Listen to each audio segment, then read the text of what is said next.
আমার জীবনের বাস্তব এক ঘটনা। বগুড়ায় কয়েক মাস আগে আমার এক মাহফিল শেষে যখন ছাত্রদেরকে পাগড়ি প্রদান করতেছিলাম, হাফেজ ছেলেরা পাগড়ি নিতেছিল, নাম বলতেছে এক এক ছেলের মাথায় আমরা পাগড়ি পড়াচ্ছিলাম, আলেম ওলামারা সহ। হঠাৎ এক ছেলের নাম বলতেছে মুআজ রহমাতুল্লাহ আলাইহি, নাম বলছে কিন্তু দেখি কোনো ছাত্র সামনে নাই। কিরে মুআজ কই? কয় হুজুর মুআজ তো মারা গেছে। তাইলে নাম কেন পড়লেন? পাগড়ি কারে দিমু? কয় হুজুর পাগড়িটা হাতায়া দেন, মুআজের মা পর্দার আড়ালে বসে আছে, সেখান থেকে পাগড়ি গ্রহণ করুন। প্রত্যেকটা মানুষের দিল নরম হয়ে গেছে। পাগড়িটা হাতায়া একটা ব্যাগে দেওয়া হলো, ছোট্ট একটা বাচ্চা নিয়ে মুআজের মার কাছে পৌঁছায়া দিল। বয়ান শেষে আমি যখন খানা খাচ্ছিলাম, মোহতামিম সাহেবকে জিজ্ঞাসা করলাম, মোহতামিম সাহেব, জীবনে এই অভিজ্ঞতা আমার এই ফার্স্ট যে মৃত ছেলেকেও পাগড়ি দেওয়া হয়। এই কথা বলতেই মোহতামিম সাহেব দেখে কাঁদতেছে, বড় হাফেজ সাহেব পাশে বসা, সেও কাঁদতেছে। আমি কই কাঁদেন কেন? কয় ওস্তাদ, এই মুআজ হলো আমার মাদ্রাসার 1 নম্বরের ছাত্র, আমাদের সম্পদ ছিল। আমার ছেলের জন্য আমার এত মায়া লাগে না যতটা মায়া আমার এই মুআজের জন্য। আমি বললাম এত কি গুণ হয় এই মুআজের? কয় ওস্তাদ, মুআজ 18 মাসে কোরআনের হাফেজ হয়, জীবনে পাগড়ি ছাড়া নামাজ পড়ে নাই, মুআজের বাবা নাই, মুআজের মা বড় অসহায়, এই মাদ্রাসা লিল্লা বোর্ডিং এ মুআজ রে এতিমখানায় ফ্রি খাওয়াই আমরা, চিকিৎসা পর্যন্ত আমরা করাই। আমি বললাম তাহলে মুআজ কেমনে মারা গেল? কয় হুজুর কিছুদিন আগে চিকুনগুনিয়া জ্বর হয়েছে, আমরা ওর মারে খবর দিলাম, বললাম মুআজের মা মুআজের বাসায় নিয়ে যান, চিকুনগুনিয়া জ্বর হয়েছে।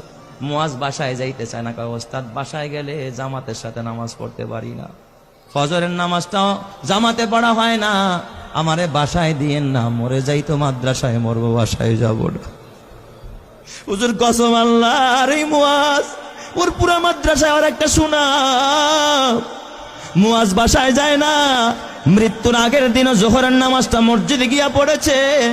আসর থেকে নিয়ে তার অবনতি, রাত্রিবেলায় এশারের নামাজের পরে আমরা পার্শ্ববর্তী ক্লিনিকে নিয়ে গেলাম। সেখানে বাবা এই অক্সিজেন লাগায় রাখছে। প্রায় গভীর রাত্রে মুআজ ওই রাতে ইন্তেকাল করেছে। হুজুর মুআজ ইন্তেকাল করেছে, আমরা স্তব্ধ হয়ে গেছি। মুআজের দাফনটা আমাদের মাদ্রাসার গেটের পাশে মাদ্রাসার কবরস্থানে আমরা করেছি। হুজুর আমি বললাম তাহলে ঠিক আছে, মুআজ ইন্তেকাল করলো, তাহলে পাগড়ি কেন মুআজের মাকে দিতে হবে?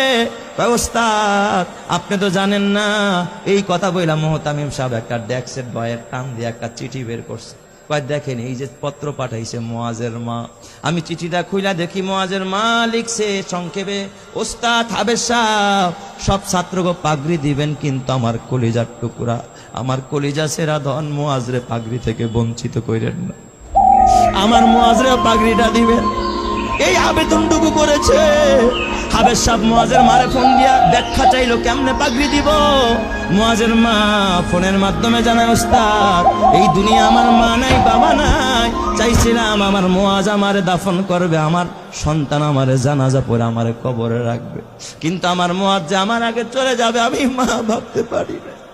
এই দুনিয়ায় এখন আর আমার কেউ নাই, দুনিয়া আমার স্বামী নাই, আমার মা নাই, বাবা নাই, আমার কলিজার টুকরা মুআজও চলে গেল। ওস্তাদ ওই পাগড়িটা আমি মা আমার মাথার কাছে দিয়া, মাথার নিচে দিয়া আমি প্রতি রাত্রে ঘুমাবো, আর আমি আমার ওয়ারেসকে বলে যাব, আমার ওয়ারেসেরা আমার মুআজ তো জানাজা পড়তে পারবে না, আমি মা যদি মারা যায় তোরা আমার বাজারের কাফনের কাপড় দিয়ে আমারে কাফন পড়াবি না। আমার মুআজের যেই পাগড়িটা মাদ্রাসা থেকে পাইছে, আমি মাকে আমার কলিজার টুকরার পাগড়িটা দিয়ে আমি মারে কাফন পরাই। আমি এই পাগড়িটা কাফনের কাপড় হিসেবে ব্যবহার করি, এই জন্য আমি শুধু পাগড়িটা চাই। ও আমার মা, মা গো, কালকে যদি মরে যাও মা, নাকের ফুল থাকবে না, কানের দুল থাকবে না, গলার মালা থাকবে না, হাতের বালা থাকবে না মা, খালি হাতে যেতে হবে মা।